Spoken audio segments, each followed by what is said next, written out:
এও কিছু বলে দিল। এটা এতটা খারাপ ব্যাপার নয়, এর চেয়েও বেশি খারাপ ব্যাপার হলো আমাদেরকে সেটা শুনতে হলো। আর শুনতে কেন হলো? কারণ কাঠপুতুলের সুতো অন্য কারোর হাতে রয়েছে, তো নিজের সুতো অন্য কারোর হাতে দেবেন না। আর দুনিয়া আপনার ওপর সবচেয়ে কড়া পাহারা বসায়।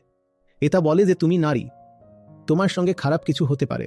আর ভয় দেখিয়ে বলা হয় কেউ এসে তোমার শরীরকে নোংরা করে দেবে। আমি যে জায়গা থেকে কথা বলছি সেটা বোঝো। বলে দেওয়া উচিত। ধরুন তেমন কিছু হয়েও গেল, তাতেও কিছু যায় আসে না, আমরা সহ্য করে নেব। দেহ এত বড় বিষয় নয় যে তার জন্য পুরো জীবনকে বন্দি বা দাস বানিয়ে ফেলতে হবে। একটা পাগল জীব যা খুশিই করতে পারে। তার জন্য কি আমরা এটা বলবো যে আমরা আর ঘর থেকে বেরোবই না? কারণ বাইরে গেলে কাক এসে মল ফেলে যেতে পারে। ফেলে দিল তো কি হলো? এসে স্নান করে নাও, নতুন কাপড় পরে নাও, আবার বাইরে বেরিয়ে পড়ো, নিজের কাজ করো।